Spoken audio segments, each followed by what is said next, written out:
అంటే మీరు ఎప్పుడు క్లాసిక్ క్యారెక్టర్స్ ఒక ఇంపార్టెంట్ రోల్సే చేశారు. గ్లామర్ వైపు అసలు ఎప్పుడు పోలేదు మీరు. రమ్యకృష్ణ గారు చేశారు, కొంతలో కొంత సౌందర్య కూడా చేసింది.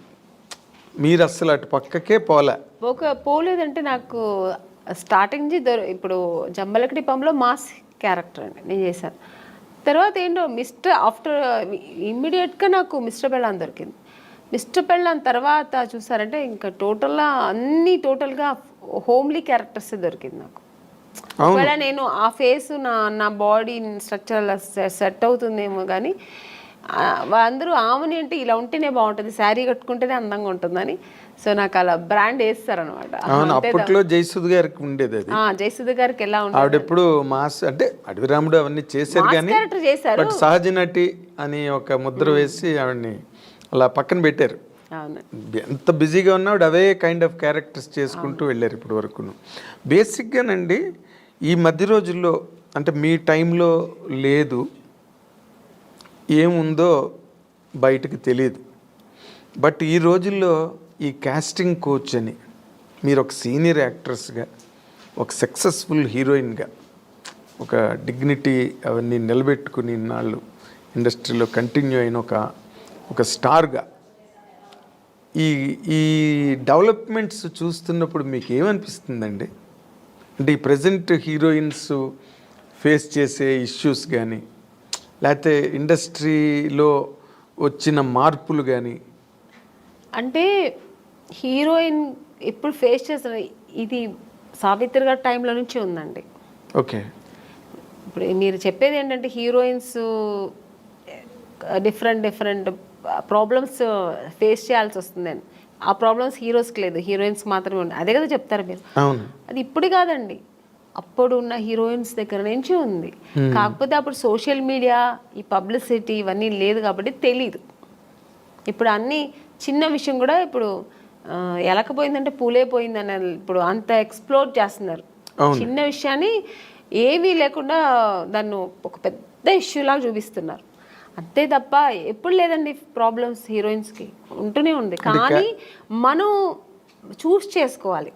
హీరోయిన్స్గా అందరూ కష్టపడే వస్తారండి. ఎవరు వచ్చిన వెంటనే హీరోయిన్ ఎవ్వరు అవ్వలేరు. అంటే చేసిన ఆ హీరోయిన్స్ వాళ్ళకే తెలుసు. ఎవరికైనా ఆ వెనకాల ఒక కథ ఉంటుంది, వాళ్ళకి వాళ్ళ బ్యాక్గ్రౌండ్ ఉంటుంది, వాళ్ళు ఏం కష్టపడ్డారు, ఎలా వచ్చారనేది ఉంటుంది. కానీ ఇప్పుడు మనం చూస్ చేసుకోవాలి. రెండు ఉంటుంది, మంచి ఉంటుంది, చెడు ఉంటుంది.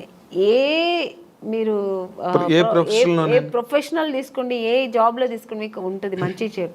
దాన్ని మనం తీసుకునే రీతి, మనం తీసుకోవాల్సిన ఇది మంచి ఇలా వెళ్ళాలి అనేది మన చేతుల్లో ఉంది. అంతే. చెడు ఉందని తెలిసిన తర్వాత మనం ఎందుకు వెళ్తామండి కదా. మీరు ఎప్పుడు అట్లాంటి ఎవరు మీ జనరేషన్ చెప్పాను కదా, ఫేస్ చేశాను నేను కూడా. మనం తమిళ్లో చాలా ఫేస్ చేశాను నేను కూడా. అవునండి, ఇప్పుడు పెద్ద డైరెక్టర్స్ పెద్ద కంపెనీల్లో లేదు అలాంటి నాకు తెలిసి. కొన్ని కొత్త కంపెనీస్ వస్తాయి, కొత్త వాళ్ళు వస్తారు, సడన్గా ఆఫీస్ వేసుకుని హీరో. మనకేం తెలుసు వాళ్ళు కొత్త ఏదో హీరోయిన్స్ ఛాన్స్ అంట, మనం వెళ్తాము, పిలుస్తారు, మేనేజర్ పిలుస్తారు, వెళ్తాం. ఓకే అండి, 2 పీసెస్ వేయాలండి, మీకు ఇక్కడ స్ట్రెచ్ మార్క్ లా ఉంటుంది కదా, అలా ఏమైనా ఉందంటే, నాకే ఎందుకు ఉంటుందండి స్ట్రెచ్ మార్క్, నాకు లేదండి అంటే, లేదు ఒకసారి చూపిస్తే బాగుంటుంది. ఎలా చూపిస్తారండి? పక్కన ఇప్పుడు ఒక మదరు మా బ్రదరు ఉంటారు, వాళ్ళ ముందు ఇది చూపించండి, ఎలా ఇలాంటివి జరుగుతాయండి. అది ఎలా చూపిస్తారు? అది వాళ్ళు అర్థం చేసుకుంటా కావాలని చేస్తారా, లేదు పర్టికులర్గా దీనికోసమే ఆఫీస్ వేసుకొని కూర్చుంటారా మనకు తెలియదు. అప్పుడు అర్థమైపోతుంది వీళ్ళు సినిమా తీస్తారా లేదు దీనికోసం వచ్చారా. మనకు ఎక్స్పీరియన్స్ కదా. ఇప్పుడు ఒక 4-5 కంపెనీ వెళ్తే ఇప్పుడు అక్కడ ఎలా జరిగింది. ఇప్పుడు ఒక పెద్ద కంపెనీకి వెళ్తే వాళ్ళు ఏం అడుగుతారు, కొంచెం డ్యాన్స్ చేసి చూపించమ్మా, ఒక యాక్టింగ్ చూపించు, ఎమోషనల్గా చేయి, ఇప్పుడు ఒక హీరోయిన్తో మాట్లాడాలి, ఈ డైలాగ్ ఇస్తారు, ఇది ఎలా మాట్లాడతాం, ఇలా అడుగుతారు. అది మనకు సినిమాకు సంబంధించింది మాత్రమే వాళ్ళు అడుగుతారు. స్ట్రెచ్ మార్క్ చూడాలి, మీకు ఇక్కడ ఏమైనా బ్లాక్ ఉంటుందా, మొన్న ఒక హీరోయిన్ అలాగ వచ్చారు, మేము చూడకుండా వేసుకున్నాము, చూసిన తర్వాత స్పాట్లో చూసాము, మీరు కొంచెం బట్టలు ఇప్పి చూపించండి. ఇలాంటివి కొన్ని కొత్త వాళ్ళు ఉంటారండి. ఇలాంటి వేషాలు వాళ్ళు దీనికోసం వస్తారా లేదా సినిమా తీయడం తెలిసిపోతుంది మనకు. అప్పుడు అర్థమవుతుంది. అప్పుడు లేదు సార్, ఐఎమ్ సారీ, నేను అలా అంతా చేయలేను, నాకు స్విమ్మింగ్ నాకు అసలే తెలియదు, నేను అలాంటి క్యారెక్టర్ కూడా నాకు వద్దని చెప్పి లేచి రావడం, అంతే మన పద్ధతి. ఓకే చూపిస్తాను అనేది అది వాళ్ళ ఇష్టం అండి. అది ఎవరిని మేము తప్పు అనట్లేదు. వాళ్ళకి ఇష్టపడి ఓకే నేను దేనికైనా ఓకే నేను చూపిస్తాను అనేది వాళ్ళ మనసు దాన్ని బట్టి ఉంటుంది. నేనైతే మైండ్ సెట్ బట్టి నేనేమంటాను, లేదు సార్ నాకు అది తెలియదని, నేనైతే అలా చేయించాను, మీకు అంత ఇది ఉంటే నన్ను హీరోయిన్గా వేసుకోండి, నేను మీకు 2 పీస్ ఐఎమ్ రెడీ, నేను స్విమ్ సూట్ వేసుకుంటా, కానీ ఇక్కడ బట్టలు ఇప్పి చూపించడం అయితే నేను కుదరదని లేచి వచ్చిన ఎన్నో సన్నివేశాలు నాకు జరిగింది. అలాంటి సిచ్యుయేషన్స్ వచ్చాయి అని వచ్చి అడ్వాన్స్ ఇచ్చిన కంపెనీలు ఎన్నో ఉన్నాయండి. నాకు అడ్వాన్స్ తీసుకున్నా, ఇంటికి వచ్చిన తర్వాత next day phone, madam manager, అప్పుడు మీకు సెల్ ఫోన్ లేదు కదా, ఏదైనా డైరెక్ట్ లేదంటే ల్యాండ్లైన్ మేనేజర్ వచ్చి మాట్లాడు, మేడం ఇలాగా డైరెక్టర్ గారు అక్కడ ఫుల్ ఇది పెట్టుకున్నారు, ఒక స్టోరీ డిస్కషన్ పెట్టుకున్నారు, ఇట్లా ఒక బీచ్ దగ్గర ఇట్లా రమ్మంటున్నారు మిమ్మల్ని, ఫైనాన్షియర్ వస్తున్నారు చూడాలంట. ఫైనాన్సర్ నన్ను ఎందుకు చూడాలి, నాకు అర్థం కాదు. ఫైనాన్స్ ఇప్పుడు చూడాల్సిందే డైరెక్టర్ ప్రొడ్యూసర్ అయిపోయింది. ఇంకా ఎక్కువ అనుకుంటే హీరో చూడాలా, ఓకే హీరో గారు చూడాలి ఎలా ఉంటుంది, నా పక్కనే ఎలా చేస్తే హీరోయిన్ ఒక అమ్మాయి ఎలా ఉంటుందో చూడటం, ఇది పద్ధతి. ఫైనాన్సర్ ఎందుకు చూడాలి నన్ను అనవసరంగా, నాకు అర్థం కాదు. కొన్ని రోజుల తర్వాత అర్థమయ్యేది, ఇంకోటి నాకు ఎక్కడ అర్థమయ్యేదంటే, మమ్మీ వద్దండి మీరు మాత్రం వస్తే చాలంటేనే అర్థమైపోయేది. కారు తీసుకొచ్చారు, ఐఎమ్ సారీ అని నేను రాను. ముందు మన అమ్మగారు అసలే పంపరు, ఒంటరిగా అంటే మా అమ్మ పంపించేది కదండి. లేదండి మా అమ్మాయిని అయితే ఒంటరిగా పంపాము. మా అమ్మ ఒక్కటే అన్నదండి, సినిమా హీరోయిన్ అవ్వాలా అనుకున్నావు, నాన్నగారి దగ్గర పర్మిషన్ తీసుకుని వచ్చాము, లేదు అప్పుడు ట్రై చేసే టైంలో ఓకే దొరికితే చేద్దాం, లేదంటే ఉంది మనకు బెంగళూరులో మాకు ఇల్లు ఉంది, హ్యాపీగా అక్కడ వెళ్ళి జాబ్ చేస్తా, లేదు చదువు పెళ్లి చేస్తానే చేస్తా, ఇన్ని ఆప్షన్ ఉన్నప్పుడు మనకు అనవసరం. నువ్వు హీరోయిన్ అవ్వాలా, మనం దానికోసం కష్టపడతాం, అది మనకు అనవసరం. అలా నేను అలాగే ట్రావెల్ అయ్యానండి. నాకు అలాగే ఒక మంచి కంపెనీ, మంచి డైరెక్టర్స్, హెల్దీ పీపుల్స్తో హెల్దీ తప్పు నాది 100% కీర్తనని బాగా ఆస్వాదించాడు. ఒక్కొక్క కంపెనీ వెళ్ళొచ్చిన వెంటనే నేను ఫస్ట్ దేవుడా నాకు రేపు ఈ కంపెనీ రేపు నేను హీరోయిన్ అయిపోవాలి, సెలెక్ట్ అయిపోవాలి, ఇలాగే వేడుకునేదాన్ని. అదే కాకపోతే ఇప్పుడు మీరు ఒకటి గమనించాలి, మీరు అన్నారు ఇందాక సావిత్రి గారి దగ్గర నుంచి ఉన్నాయండి ఇలాంటి ఇండస్ట్రీలోని అని.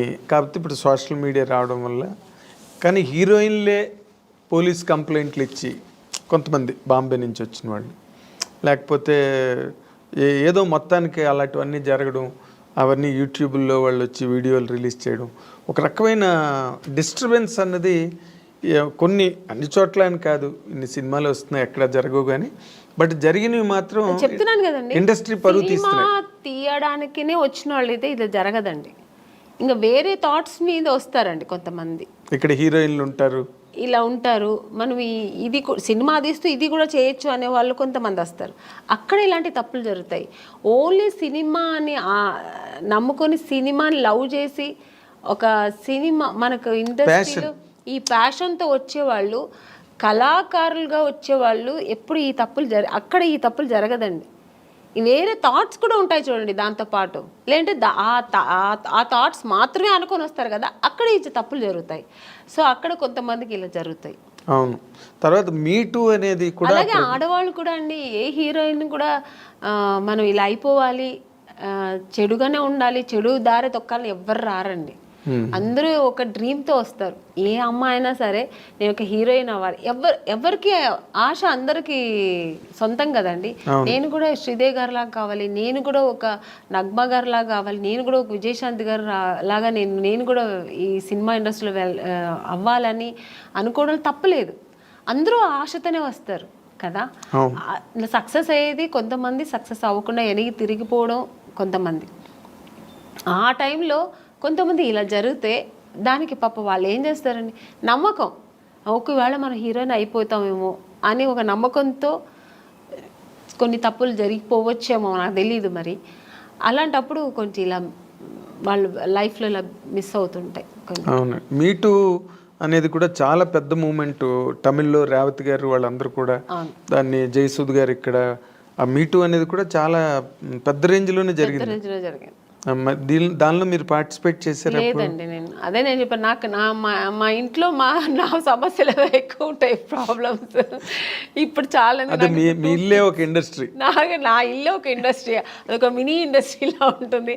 వాళ్ళ ప్రాబ్లమ్స్, పైగా ఇప్పుడు నాకు 2 పిల్లలు, వాళ్ళు చిన్న పిల్లలు, వాళ్ళని చూసుకోవడం, ఫుల్ బిజీ ఉంటానండి. అసలు నేను ఇంటికి వెళ్తే నా ఫోన్ కొంచెం ఫ్రీగా ఉంది